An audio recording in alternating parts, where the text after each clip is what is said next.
we're doing a documentary, and we want to answer the question of whether America is a Spanish-speaking country or not. So we have some questions to, try to answer.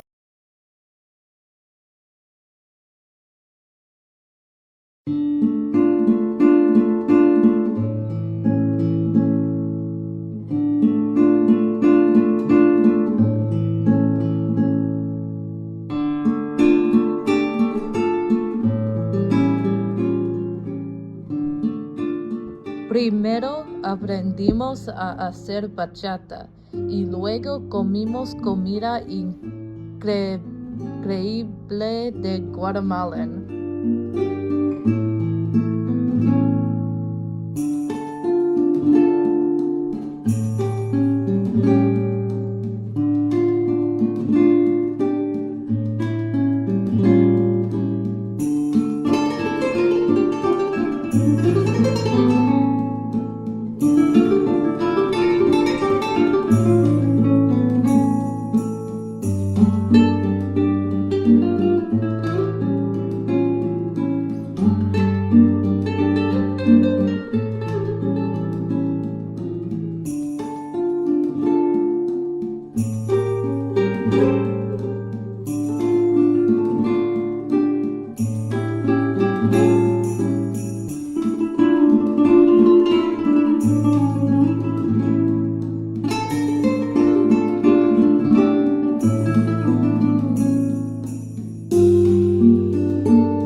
Okay, so we're doing a documentary, and we want to answer the question of whether America is a Spanish-speaking country or not.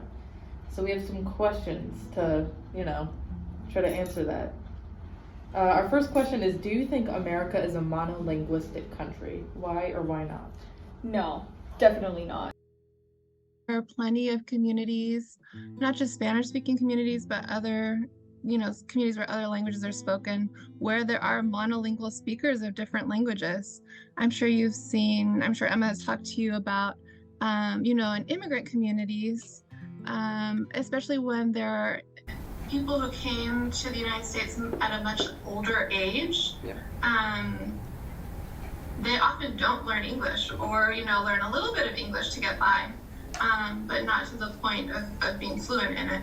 And I can think of lots of people that I know and people here in Richmond who don't speak English. English, or learn a little bit of English to get by, but not to the point of being fluent in it. And I can think of lots of people that I know and people here in Richmond who don't speak English. Why not? No. America is a very diverse country, and with that diversity comes languages and different cultures. No, definitely not. Why or why not? I mean, sure, yes, the official language is English. We don't have a national language, actually. Oh, really? Oh. Well, there you go then. That answers it, right? But I mean, aside of that, there are probably hundreds of languages that are spoken. Of course, there are swaths of bigger languages, right? But yeah, no, not at all. No, it is not, because it is a country of immigrants, and people from all over the world have come and immigrated here and made homes here. So no. Not. I think it's thought of as that a lot of the time. Like, we think of the primary language in the US is English, because that's what a lot of like our transportation and like street signs are written in, but I definitely think that it's got a ton of linguistic diversity. Even going beyond just Spanish, it's like there's a ton of different languages that have to be available, like pharmacies, for example, because people speak like a number of different native tongues. So no. Second question. If you grew up only speaking Spanish, was it hard for you to get around the States? Like, was it hard for you to, I don't know, if you're going to a store and like speaking English, like, was that difficult? That's a great question. So my experience is different. I grew up speaking both English and Spanish. My dad's family is of Mexican origin, but they've been in the United States for generations. So my dad was born in Texas, my grandparents were born in Texas, and my great-grandparents were also born in Texas. And so my dad grew up speaking Spanish, and he taught me Spanish when I was little. But I have, I'd say I was Spanish dominant through like kindergarten. But then after that, definitely English has become my dominant language. And so I never had problems communicating with people. But certainly I know from experiences of friends or students, for example, that it's absolutely intimidating and terrifying Being a monolingual speaker of a language that's not English and living in the United States. Awesome. If you grew up only speaking one language, which in your case would be Serbian, Yes. Was it harder to get around in the United States? Like, was daily living harder? No, I don't think so at all. I think that I was able to learn Serbian and English, and they sort of coexist. No. No? Did you also grow up speaking English at the same time? I learned Romanian first, and I learned English from my sister, who learned English from school. I mean, I was in kindergarten when I came here, so I was little, so like, yes. So at first it was really hard, right? Like, there were just things that were like weird about my family because we're immigrants, right? And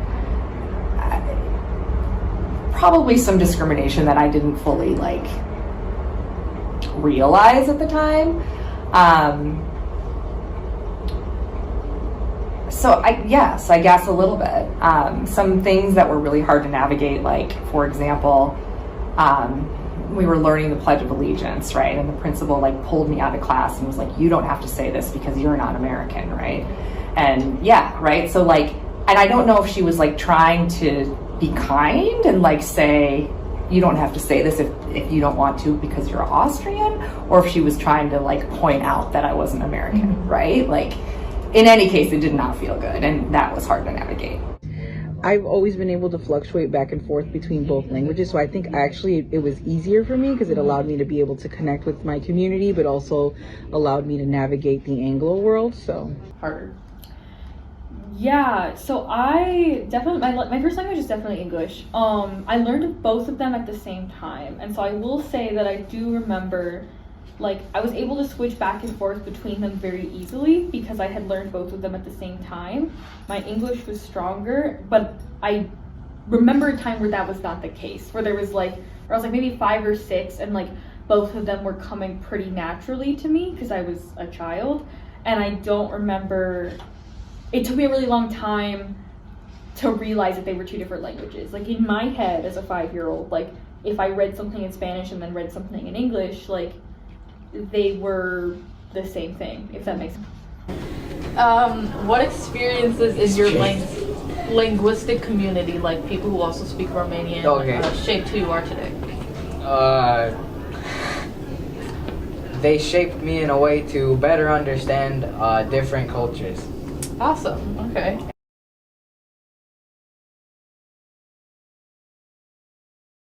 What experiences in your linguistic community shaped who you are today?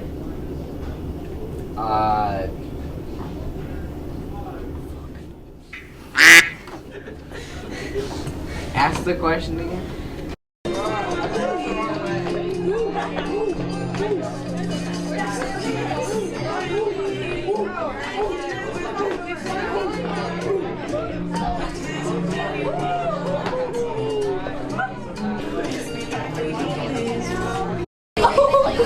I'm gonna drink my hot chocolate now.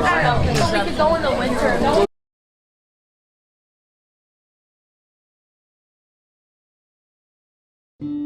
Aprendí que muchas personas entienden que Estados Unidos es un país muy diverso con muchas experiencias y personas diferentes. Estados Unidos no es un país monolingüe porque hay una variedad de idiomas que se hablan en todas partes en los Estados Unidos por lo que no hay un idioma singular que todos hablan.